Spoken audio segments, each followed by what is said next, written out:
Welcome, everybody. It is that time again for another episode of Fit Nation's Lunch and Learn. We want to thank everyone for taking the time to join us for today's session. It'll be one that shines a spotlight on the role of online presence and also member experiences in a fitness industry that's, as we all know, is changing by the day. The person who's going to help us give us the insight and the actionable points here is none other than Tom Skyrme. So Tom is the founder and CEO of Affinity Active Spaces. It's a team of people whose aim is to fundamentally change the fitness industry with a focus on the development of active spaces. And they're also helping usher in a new era for the industry that's really centered around the ability to deliver personalized coaching at scale. So in today's session, what we'll be discussing is getting online more effectively, building experiences that ultimately retain your members better, and then also why organizations should adopt something called the space station model, which Tom has developed, and I think has a lot of actionable insights within it as well. So as mentioned, this topic, it's going to be super prevalent for an industry that is changing pretty much by the day. It'll be a really important conversation for those who are looking to keep their competitive edge in the next 12 to 18 months. Tom, thank you for taking the time to join us. Thanks for having me on. I'm excited for the chat, and what a lovely introduction that was. Thanks. So hey, Tom, always a good background point here. Maybe you could tell us a little bit about your background and what you do. Certainly. So I started off like a lot of people in the fitness industry as a coach. Started down the bottom in the gyms, like doing all the coaching. From there, I sort of moved a slightly different angle. I was working towards nutrition. And that's where I first started working directly with gyms, with Affinity. What we were trying to do was help gyms get better nutrition support within their frameworks of health support. So in a lot of cases, there wasn't a very clear message going within the gym about what supplements to take, maybe what recipes are good, where to get good meal plans. And as we know, there's that huge opportunity within nutrition as a addition to fitness within the gym spaces. And so what we started doing was working with gyms to ensure that they had much better systems to allow them to deliver nutrition. And so that was helping them get nutritionists on, or in a lot of cases, using a framework which allowed them to gather the right information and then deliver that to their members. And that's sort of where the next stage occurred, which was just before the pandemic. We were doing a lot of work with helping gyms deliver these nutrition strategies, but a lot of it was online because it didn't really need to be in the actual gym itself. And so the support came through these online networks, whether it was via an app, whether it was via their social media pages, or whether that was via sort of just their online sites that they had. And so we started working to make sure that all the information that they were getting was being delivered in a really efficient way through their actual digital platforms that they were having. And then all of a sudden the pandemic happened and everyone had a digital platform. And so that was sort of where the turn came for us as well. And we've been working with gyms first of all to get their nutrition online. And then we thought, okay, this is really now the opportunity to help, not just from the nutrition perspective, but to look at different elements of health that a gym could provide on top of their fitness services, and to really then start to stick out in an industry which very quickly moved online. And the market became very saturated. Everybody became quite competitive. And so it became, okay, how do we add more than just fitness to a portfolio when it comes online? And that's where we've been really focusing over the past 18 months is, right, how do we get online more effectively? How do we do things differently to the way everyone else is doing? And that includes the likes of Peloton and Apple Fitness Plus. Like they're really a good way of bringing in members, but in the same way, the average gym has such an opportunity to do something different and to bring in members in a really unique way. So together with all of those components, we built up all of these strategies and systems that can be implemented into businesses, which is a really effective way of expanding the business and doing more for your members. So it's been an exciting 18 months of development for us. Nice, definitely. So yeah, it sounds like you guys are really, as you said, growing from nutrition and then pulling in a lot more different areas of this. So as far as Affinity goes, I mean, what would you say is like your vision here, or ultimately the mission that you guys are really trying to help with? Yeah, the much broader vision, and it's sort of what we talk about on a day-to-day basis, is how do we get more people being active, and how do we get more people into gyms and studios? And I think it's always been this case within the industry that we target the individuals who want to be healthy, and we target the people that are already wanting to invest their time and money into being active. And so we help apply strategies that reach out to people who are maybe taking their first steps.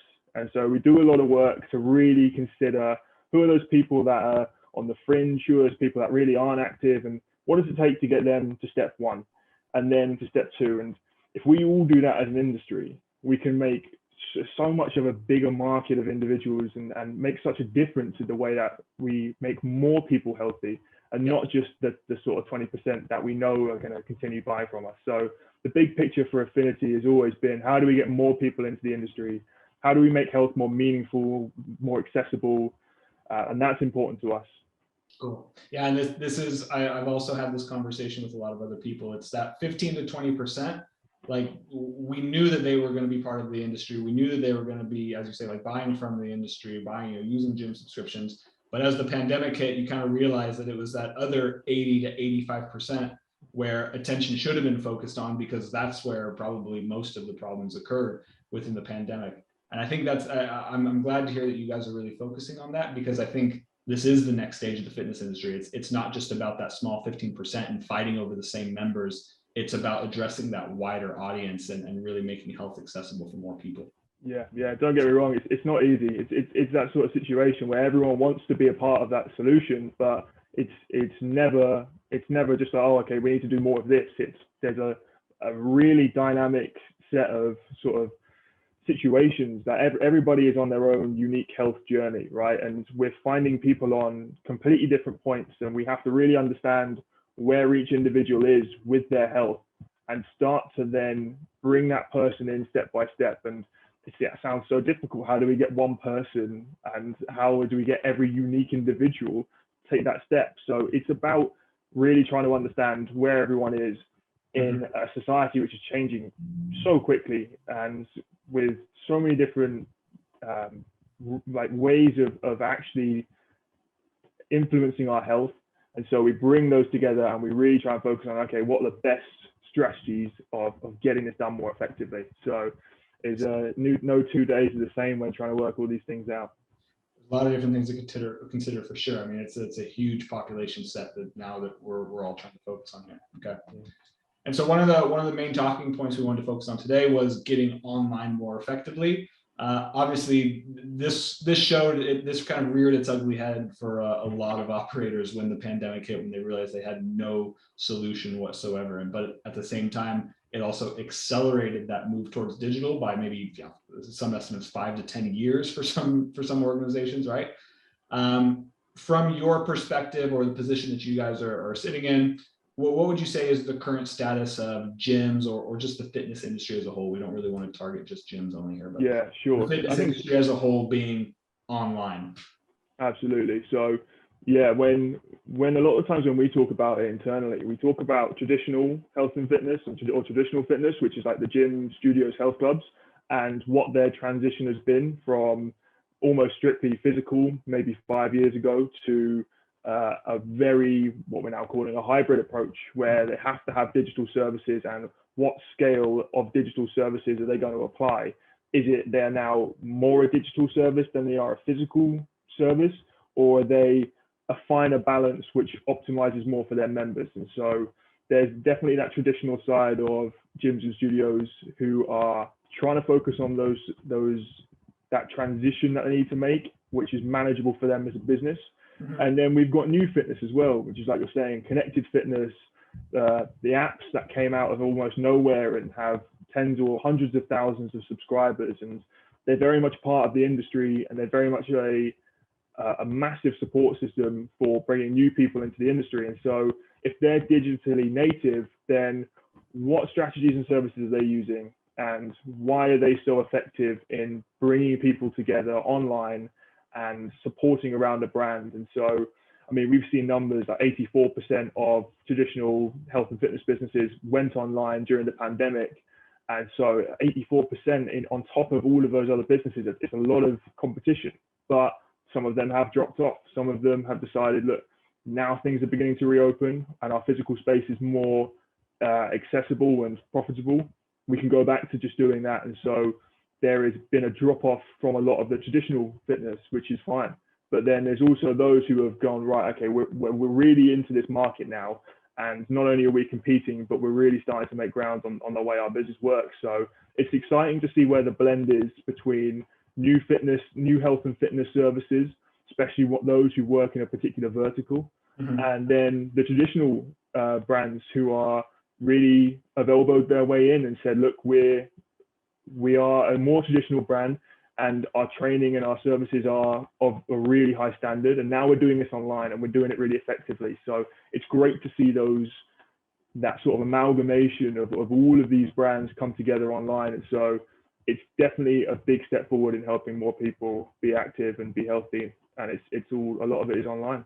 Nice, yeah. And it's two things to point out from what you just mentioned there. I think some good points. And from my day job, I talk to a lot of fitness chains, and I'm talking with a lot of different players in the fitness industry. You're totally right that now there's just this plethora of new providers on the market. I mean, I can't remember. This is a big difference in the numbers, so I don't know how publicly I should say it, but it was something between like either 20 or 70,000 different kind of fitness apps were released onto the app stores, I think in 2019 or 2020. Should probably have these stats a little more drilled down before I announce them like that. But the point is that it's a huge number. And so, yeah, there's obviously now it's just like this, what do they call it? Analysis paralysis on what should be the best one for you.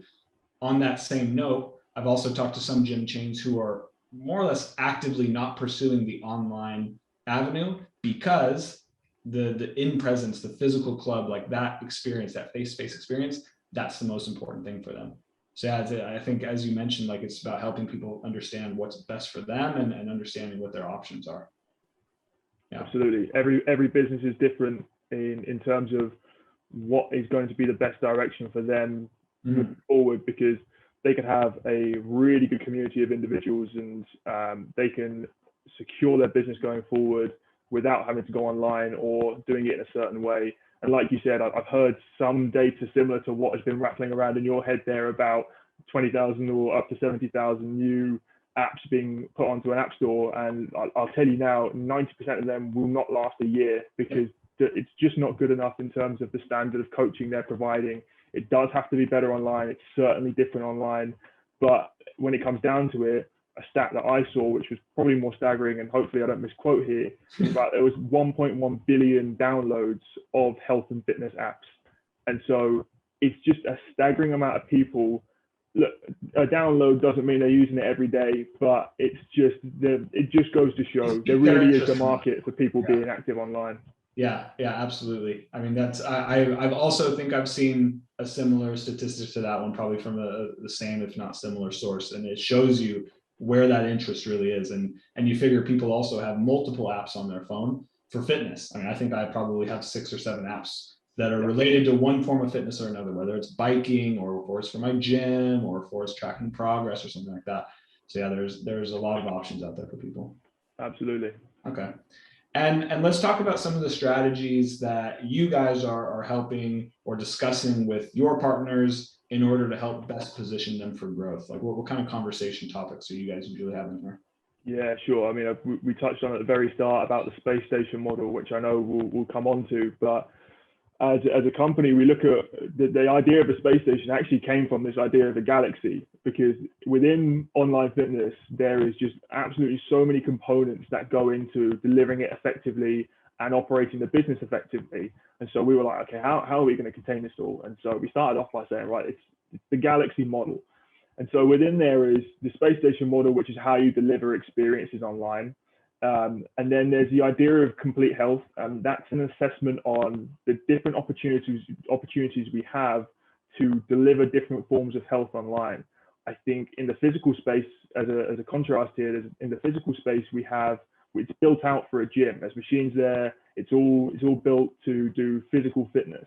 Mm-hmm. But online, those same gyms are now capable of delivering nutritional advice, mental health support, creating very unique communities that you wouldn't be able to harness necessarily in the physical space. And so it really opens the door to helping any individual work on their health in a much more dynamic fashion. And I think that's a massive step forward when we consider some of the flaws of the traditional industry was that someone could be working out 4 times a week and they could be active, but it was their nutrition that let them down. It was their mental health that stopped them going. And so it was so uncontrollable for these gyms, and they would lose members because of well beyond their control. So one thing that we've really tried to focus on is how do we make solutions that go beyond fitness, and online there's huge opportunities for that. And we can dig into that further because it then links to personalization, right? Because again, with the tech that we're getting, whether that's the wearables that people have on their wrists or the belts that they wear, the heart rate monitors that they wear, whatever it may be, it adds that layer of personalization. We have more data, we have greater access to what their motivations are, what their goals are, who they're interacting with, why they're interacting, what coaches do they want to work with, which coaches are best for that particular set of goals. We have all of this data, all of this information, and it's going to be so important to start understanding what data we have available to us as a business, and then how do we start applying that data in a way that can personalize every member's experience, whether we have 100, 300, 1,000, 100,000 members. And that really will be the case of we're going to be able to personalize a lot of the services. How do we understand our data? What have we got to use, and what avenues do we need to look to secure more opportunities for personalization? So there's a huge opportunity within different systems and strategies of working online and operating a business online, whether that's in addition to the physical space or whether that's as a primary role. Mm-hmm. Gotcha. Yeah. And I think when we talk about personalization, community tends to start popping up as well. It's one that they're usually mentioned in the same breath. So maybe could you talk to us a little bit about the role you see community playing in terms of an effective online strategy? Perhaps it's the most important factor. I mean, I've seen so many different brands go online, and I've seen some incredible programs, and through my sort of time as a coach, I can tell what's a good program and a bad program. And I see all these like good programs, and I see all this like fancy marketing, and I see all these really good components, but the business has nowhere near the same amount of growth as another business who just clearly has this core community of people who are all doing it for each other, who are there supporting each other. And this business is doing a lot better. It's acquiring members quicker, they're retaining members. All of the key statistics that you're getting from a good, successful fitness business is coming from the ability to connect people much more effectively. And it isn't easy. A lot of the time when you're making a community, the big problem is keeping people engaged, getting people to sort of be open to other people online, which is always difficult. You're not meeting someone face to face. You're not necessarily building a bond in person. We've all been online over the past year, and some of us have struggled, and some of us have sort of seen the opportunity that making friends online and creating relationships online is doing for our own health and is doing for our own well-being in general. And so community is playing this massive important role in bringing people together and essentially having that accountability and having those people around you to continue to reinforce good health habits and good health behaviors. And the better the community is, the less it feels like you are building a habit or working out every day or any of those sort of circumstances that a lot of people seem to think are like a chore or something they don't want to do. If you have a community around you, it completely changes the dynamic of how you adjust your health. So yeah, definitely the most important component. Yeah. And do you have any like good examples or like initiatives you've seen some operators take on that you could share? Yeah, I mean, there's loads of like great ideas, and often when I see it, I'm always writing them down because I'm like, that's a great idea. Stuff like daily challenges it alerts everyone to something different every day towards their health, and so it doesn't have to be okay, this is our daily challenge. Go and do like a kilometer or 2.5 kilometer run, or this is our workout. It can be like get out and meditate in your local park, or go and find a recipe or something along, like go and find a recipe which allows you to cook with certain foods which will enable you to have more fiber in your diet. Yeah. So it's challenges that you don't know what's coming, because it's a daily challenge and it's something new, and it keeps the idea of being healthy fresh because you always have something different to do. So I like the idea of daily challenges. And another initiative I really like is time. It's time away, and I can't remember which brand and what it was called, but what they tried to do was say, okay, we're going to do half an hour. Anyone who wants to do this particular class, you have to stay for half an hour after. And all it is just having conversations with people who have also done that class. And so I think quite often when we're doing classes online, whether that is the live classes or on demand, it's okay, do the class and we're done. Next thing, what's going on in life? Have I got to do this? Have I got to do that? Am I back to work? What might it be? To take that half an hour and to have those conversations with people that you wouldn't have necessarily had the conversation with, it builds community in a way that a lot of us expect from the traditional, the physical spaces, and it gives you a moment, because a lot of the time you're either wrapped up in work or you're wrapped up in family life or whatever it may be, and you don't get the opportunity to spend other time with people who are sort of like-minded. And so those are some of the initiatives that really help build community online. I think that second one is actually really interesting because it is like that is a great community builder right there. It's almost like a forced community builder, but not one that seems like it's too forced, like speed dating or something. It's just like, hey, stay, have a chat, just hang out, see who else is also interested in the same class as you are, and yeah, those are the kind of things. Like then you see those people at the gym, they're probably going to attend around the same time you usually do as well. And then that's exactly how these things start to get built, and it's organic as well, which is really nice. Yeah, as you say, organic is spot on. Like those authentic organic connections that you can get from just setting time aside. And it's like the people who would sign up for that class knew that it was this almost semi-compulsory, like they wanted to be there afterwards because they knew other people would be there, and it's other people who wanted to share that time with them as well. It's not like you're going into a room and like no one's really paying attention. Now everyone's there just to be with each other, and I think it does feel really organic because people just start chatting and people just like really feel like they're in a room together. And it's so important when we're talking about online fitness, building communities online. It can often feel very disconnected from what it means to build relationships in real life. And so any strategies and systems that you can apply which make things organic and authentic are absolutely vital to that. Yeah, big fan as well of the challenge, the daily challenge. That's not just about, hey, do 100 push-ups or go run X amount of distance. It's not just physical. It's finding that new recipe to help you do this, which is and then that starts to just connect it all together, right? Yeah. I think that's brilliant. I'm going to start sharing that one with some of the conversations that I have as well. There's a huge amount of value in that to just get people doing something different. Okay. Excellent. And as far as delivering content most effectively, like what kind of things are you guys advising on here?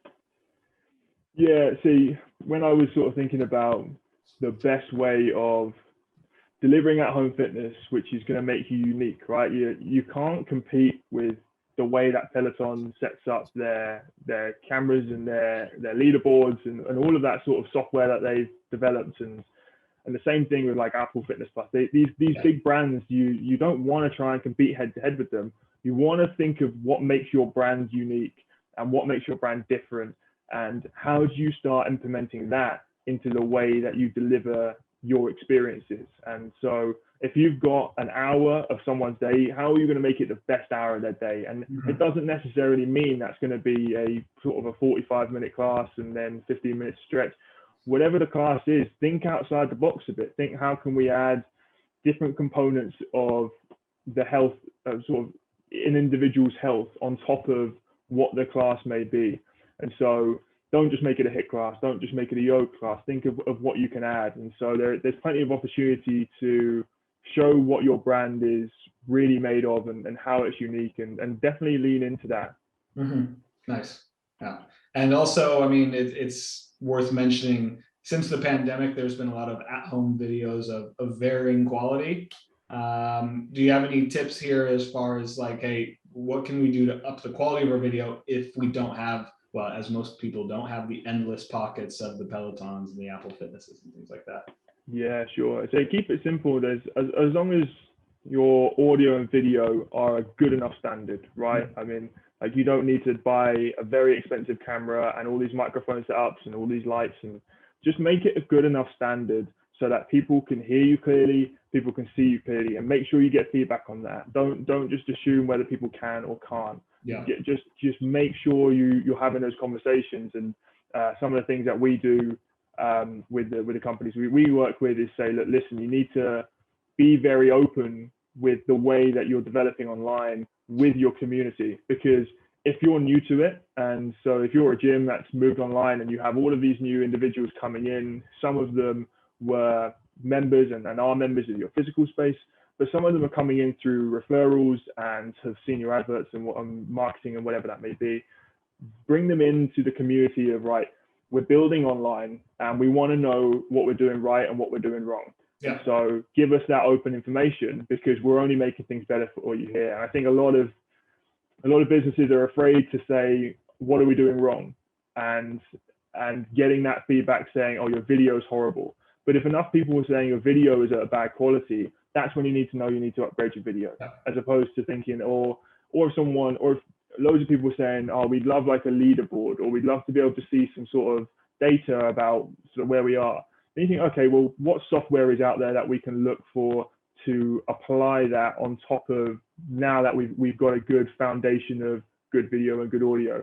So what's that next step for us? So always be listening to what your community is saying and what your feedback is saying, because that's where you're going to get the information of where is the priority of adding to our digital service, and whether that is the service and the experiences themselves, which is the delivery of it, or whether that's the back end being making it smoother, making it easier for them to sign up, and making it easier for them to engage. So there are all those components. It's just listening is the best way of finding it out.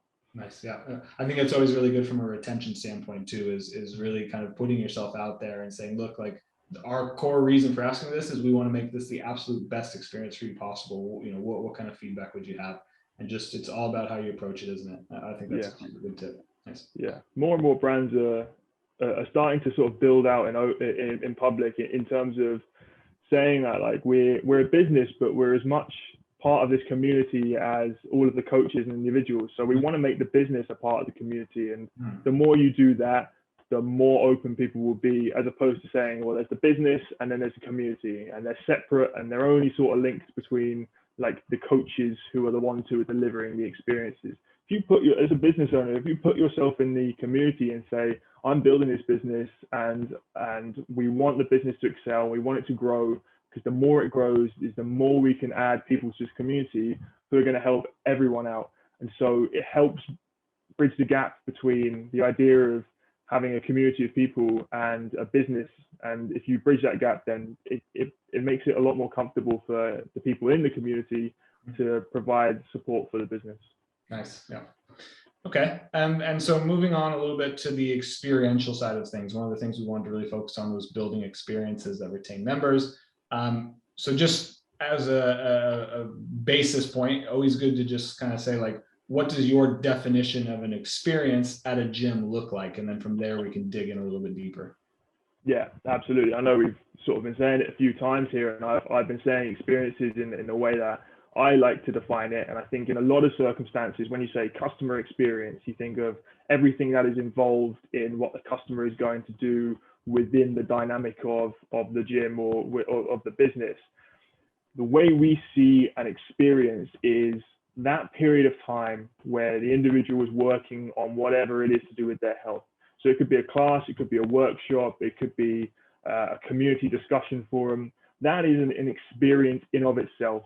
And I think where services and content are consumed, so if you were to just deliver a HIIT class, which is like a bit more like a sort of like a service, then it's just consumed and they just burn some calories and they don't really know what's going on with it. But if you give them an experience, which is continuing from the idea of a HIIT class, if they understand why they're doing certain movements, if they understand sort of where they are developing different areas and muscle groups, why they're burning calories and what this means. And so if you build out an experience, you can add ideas of themes and what you're doing within your brand, learning, what outcomes are coming from it. And there's loads of these components that help make an experience more defining to each person. Mm-hmm. Nice. I agree with that perspective on it. Yeah. And as far as how you guys are consulting, different fitness professionals on how to help them build these experiences, maybe we could do a deep dive on, you've already touched on it a little bit, but maybe just dive in a little bit deeper of like, hey, how can we help you take your, well, I don't want to say just HIIT class, but let's take the HIIT class example. Like, you offer this, how do we turn this into that much more of an experience that's going to get people coming back even more and more and more and really understanding it? Yeah, so as you say, with in the particular HIIT class, what you want to do is you want to build more components around it in the way that enables each individual to take more from it in a personalized way. Mm-hmm. And so if you say like a service, right, you can get a HIIT class on YouTube and you can press play and you can just follow the steps, and that's absolutely free in a lot of circumstances. And so you're thinking, okay, what do we need to add on top of that to make it more accessible and more meaningful to each individual? And so it's being able to have, obviously, the coaches who are there engaging during the class is important. And so you think of, oh, okay, like, what are they doing to essentially bring everyone closer into the way that they're looking after their health? And so, yes, they're doing the movements, but are they understanding why they're doing the movements? Are they understanding what benefits it's having? And so you can link it to the way that each individual is working on their particular health and working on their particular goals. And so, like we mentioned at the start about the importance of personalization, it's bringing that back to, okay, why are we working in a certain way? What are your motives to continue to push harder? What are all of these components that go into the experience itself, which is going to benefit each person? So I think there's all this depth that you can find within the certain avenues of delivering a class online. And so irrespective of whether you're doing a HIIT class or if it's a yoga class, or whether it's a hybrid, I think we've got a lot better at programming for a larger range of individuals. And so when we are online, say if 20 people turn up or 100 people turn up, there's still that opportunity to provide the depth that is in each individual's ability to give them that personalization. So there's all this opportunity that exists within it. Nice. And would you say, like, are there any common things that you see pop up time and time again that in terms of like creating a better experience that you're telling your customers, like, hey, these are the first 2 things that you can implement today to craft a better experience? Sometimes it can be a little hard to maybe just blanket that across the whole industry, but I guess what kind of common things are you seeing pop up that anyone listening right now could implement in the next 1 week or so, like that, to improve the experience that they offer?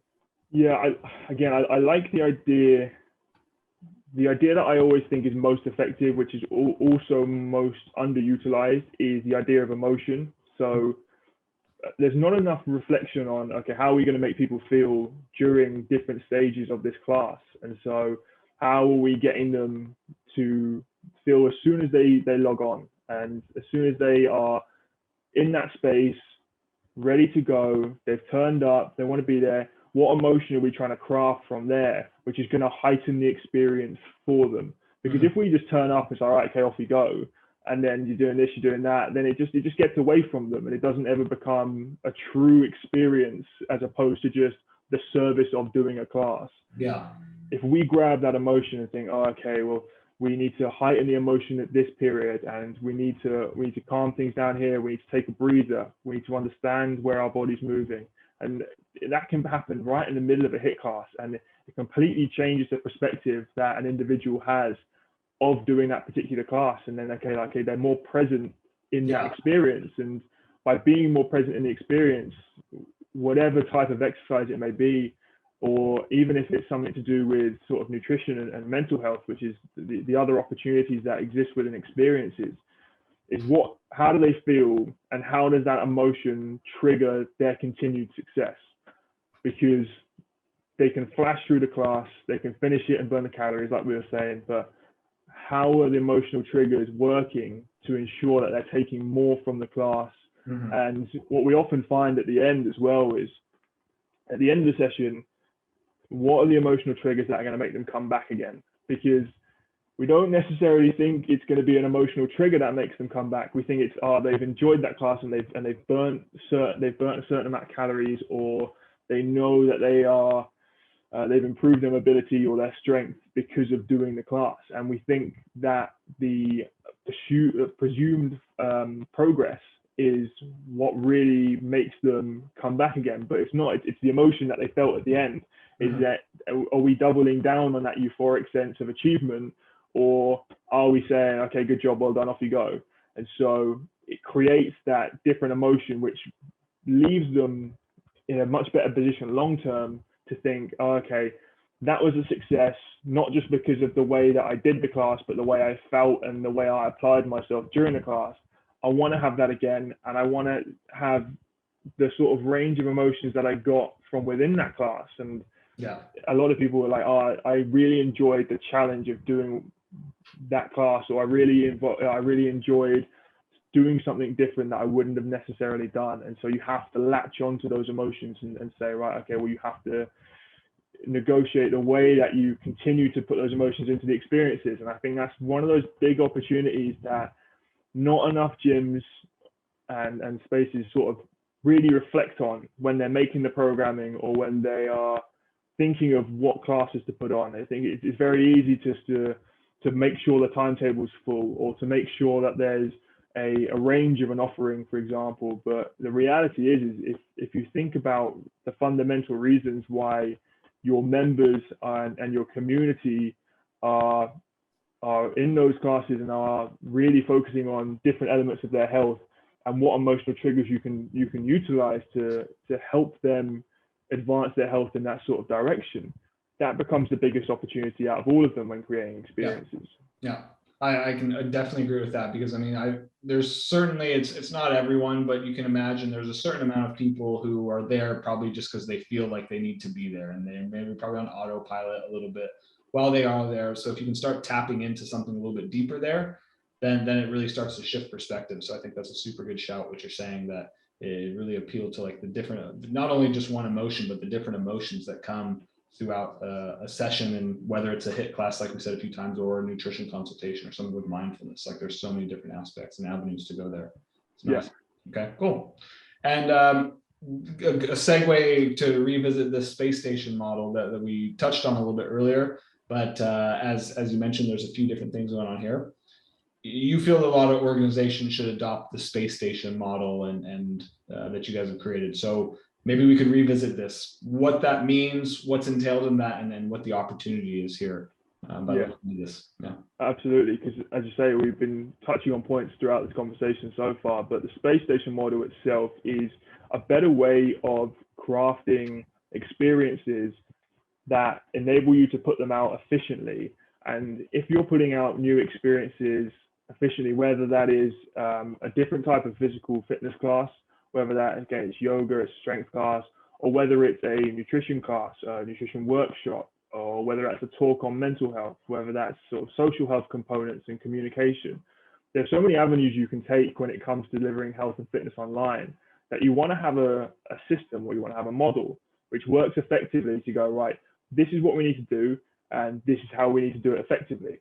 So we broke that down into just 5 stages. So the first is the discovery stage, and that's understanding each of your members, and as a community, what are the real sticking points that each individual has with their health. And that only happens through communication, and that only happens by really understanding your community.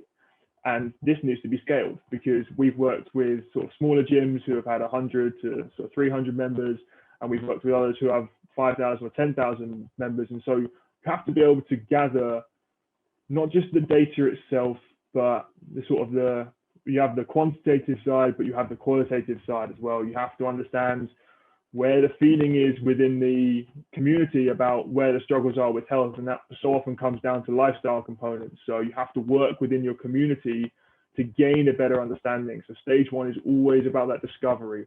What are people's real sticking points? Like, there's no point in putting on classes that aren't as beneficial as what your community really wants when it comes to their health.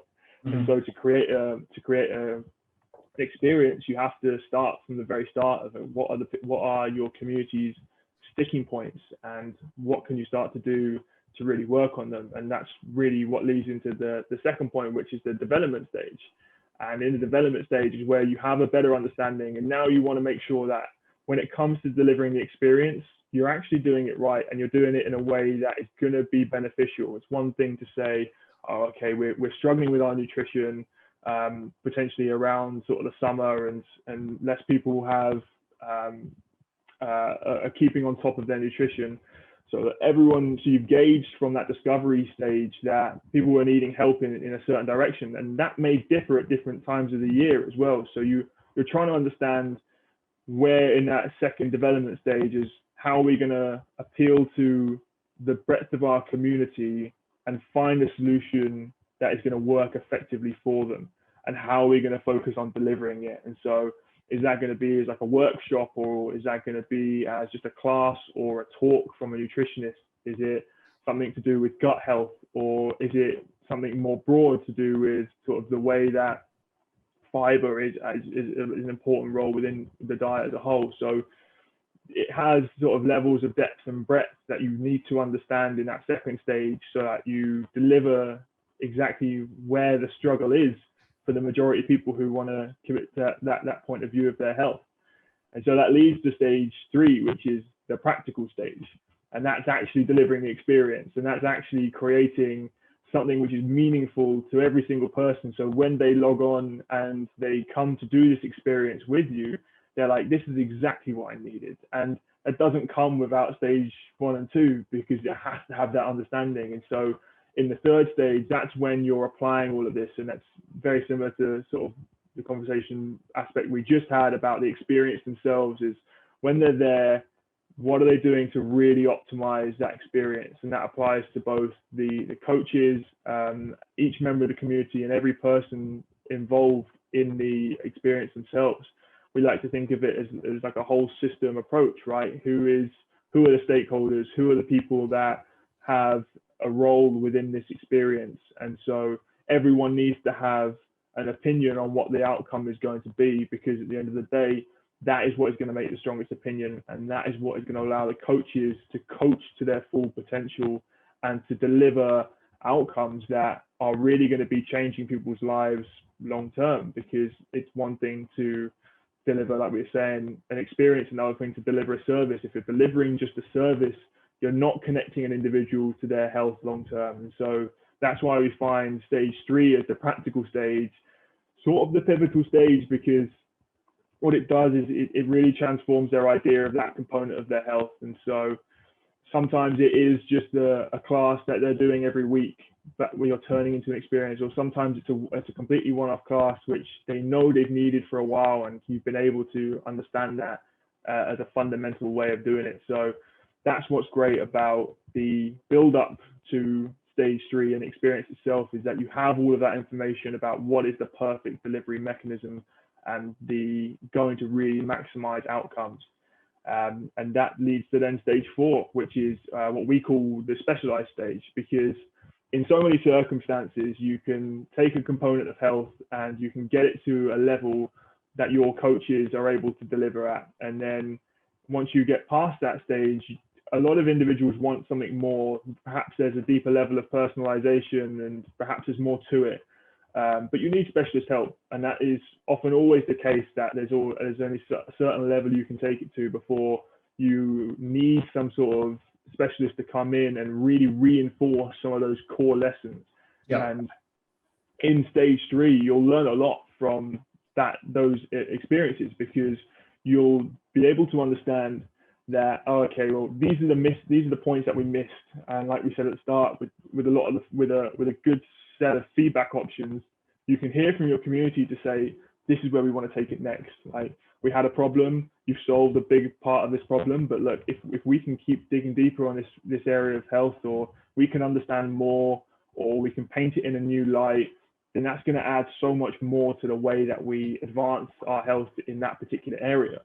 So to specialize in stage 4 is all about finding the right people to come in and support your brand. And that's certainly difficult, and that's a challenge we've definitely faced with working with a number of brands, is identifying the right people, not just to come in and deliver something on top, which they may have done 2 or 3 times with other gyms or with other areas of their business, but how do they come in and really personalize it? So we feel like a big part of stage 4 is helping them build the systems to ensure that they are finding the right individual, they're asking them the right questions, and so they're getting the best out of that in that specialist, whether it's a nutritionist, physiotherapist, wherever it may be. You're getting the very best out of them and translating that into exactly what your community needs as the next step after what is the first level of experience that they'll get. And so that often when I tend to sit in, or when I see recordings of these stage 4 specialist experiences, I'm thinking, wow, like that is, you can tell that everyone's really engaged, and you can tell that with all the feedback coming in that everyone's really turned a new perspective on that element of their health, because they've added more to it, and there's created that depth and almost asked those questions, or answered those questions, sorry, that they were sort of asking internally, but they couldn't quite get out there. And I think in a lot of circumstances within the fitness industry is there's a lot of unanswered questions about different components of our health, and that the services that we provide are good, but are surface level.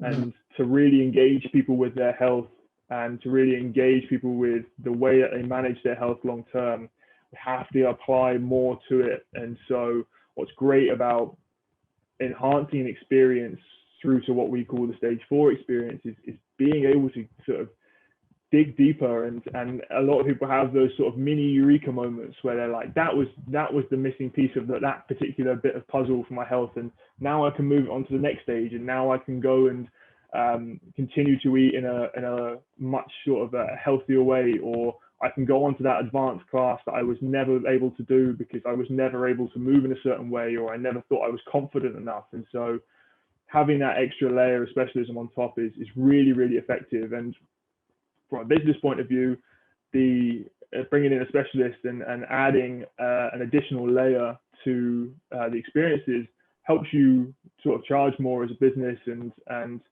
offer more premium services in different aspects. And so to try and sort of push that across onto the way that we do, we help with membership structuring as well, is that you can have, say, 15 to 20 pounds or a month, which would be your base membership. But if you want access to some of the specialist experiences, then you pay up to 30 pounds or a little bit more a month. And so you get that advanced metric within your training. And so to have those stage 3 practical experiences within the business setup, then you have the stage 4, which is that climb up, and you encourage more people to make that climb because they want to, because they know that there's that extra progression up there, and that's the sort of the exciting addition to it.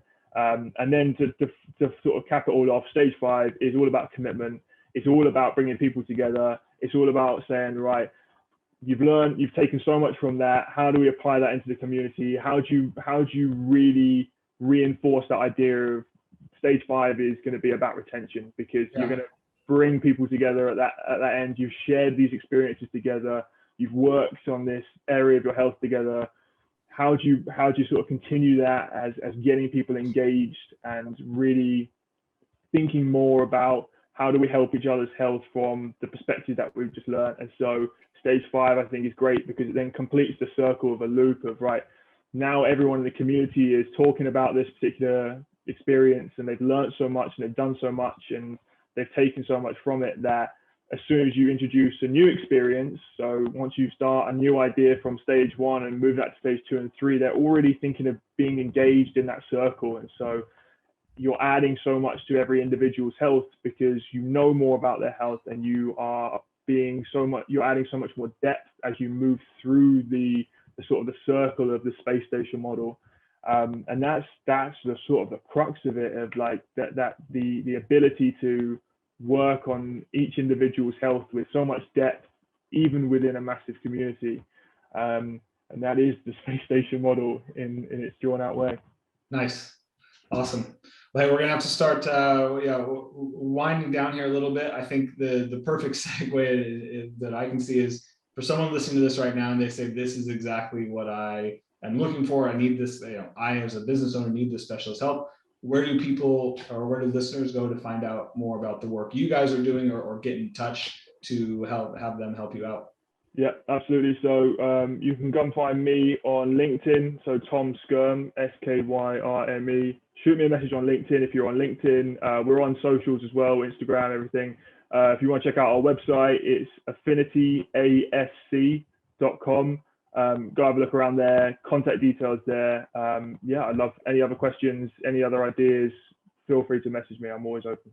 Awesome. And we'll of course put some notes in or some things in the show notes as well. Okay. Excellent. Awesome. Well, hey, Tom, really appreciate your help and your insights and just kind of the perspectives you shared with us today.